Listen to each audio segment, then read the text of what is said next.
قبل مشاهدة الفيديو لا تنسوا الاشتراك في القناة وتفعيل خاصية الجرس، وشكرا لكم. قضت محكمة التحكيم الرياضي الطاس في حكم صادر أمس الخميس برفض طلب استئناف نادي الوداد الرياضي البيضاوي في ملف نزاعه مع لاعبه الدولي النيجيري السابق ميشيل باباتوندي.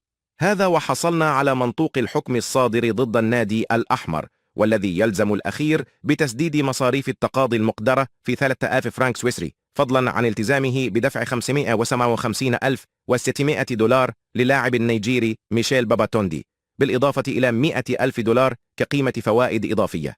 وكانت غرفة النزاعات التابعة للاتحاد الدولي لكرة القدم فيفا قد حكمت لصالح باباتوندي في فبراير من العام الماضي، مع منح مهلة 95 يوما للوداد من أجل تنفيذه، وهو القرار الذي طعنت فيه إدارة الأخير ممثلة بمكتب محاماة بلجيكي، إلا أن غرفة التقاضي أيدت الحكم الأولي ورفضت استئنافه.